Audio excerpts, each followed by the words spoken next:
Hey guys, thanks for stopping by. I am Teiwaz. I hope you're having a great day. If this is the first time you've ever stumbled upon one of my videos and you find yourself enjoying it, please smack that thumbs up button. It helps me tremendously. And subscribe for more random gameplay, reviews, and history lessons just like this one.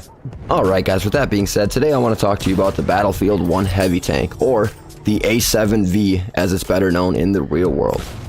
The A7V tank was first introduced by Germany in 1918 during World War I after the appearance of the British heavy tanks, the Mark series, in September of 1916. 100 chassis were ordered, but only 10 of them were to be used as armored fighting tanks. The rest were to be used as the Überlandwagen cargo carriers, or over the land wagon. The number of chassis to be converted to fighting tanks was later increased to 20. The A7V saw combat from March to October of 1918 and were the only tanks produced by Germany in World War I to be used for combat. The requirements for this tank's construction were as followed. It had to be around 30 tons, be able to cross ditches of 1.5 meters wide, which is about 5 feet, and have cannons on the front and the rear, as well as several machine guns along the side, and reach a top speed of 12 kilometers per hour, which is about 7.5 miles per hour. The design of the A7V tank was so that it could carry a crew of at least 17 soldiers and 1 officer. The crew usually consisted of a commander, a driver, the mechanic and a signaler, 12 infantrymen, 6 of which being machine gunners and 6 being loaders, and 2 artillerymen, the main gunner and his loader. The A7V often went into combat with up to 25 men on board though, so it didn't usually go in with just 17.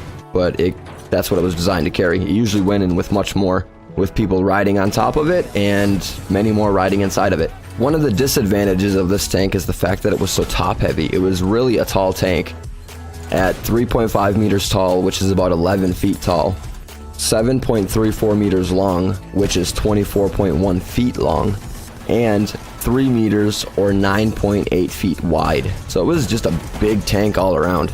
The tank was armed with 6 7.92 millimeter machine guns and a 5.7 centimeter Maxim Nordenfeldt cannon mounted on the front.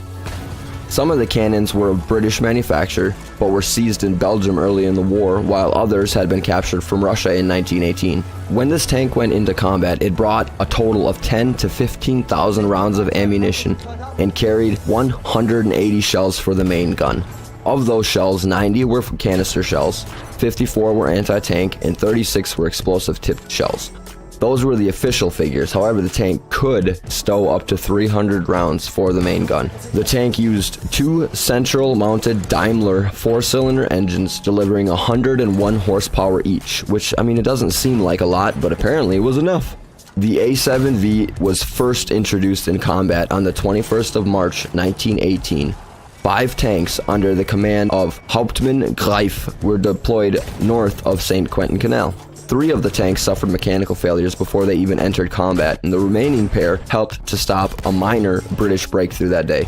The first tank-to-tank battle in history took place on the 24th of April 1918, when 3 A7V tanks met with 3 Mark IV tanks near Villers-Bretonneux. The Marks consisted of 2 female tanks only mounted with machine guns and 1 male tank mounted with 2 6-pounder cannons.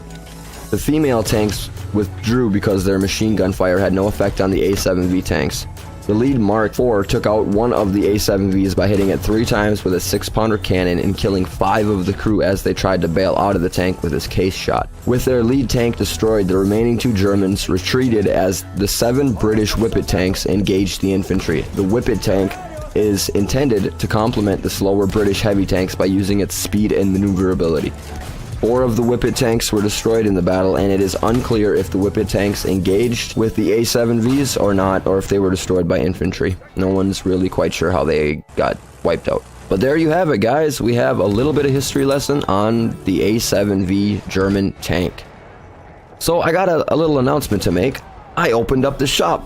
I'll leave a link in the description down below if you're interested in checking out some of the designs. I think they're pretty sweet. Let me know what you guys think. And lately, I've been thinking about cryptocurrency, and there's a really cool dude that I've been watching lately. His name is Crypto Cruising. I'll leave a link down below and a card up top right now. Make sure you guys go check him out if you're interested in learning a thing or two about the cryptocurrency and the digital markets and all that cool stuff. He's a really smart dude, has great videos, go check him out. With that being said, I hope you guys enjoyed this video, and if you did, please smack that thumbs up button and subscribe for more content just like this. I'll catch you in the next one. Later!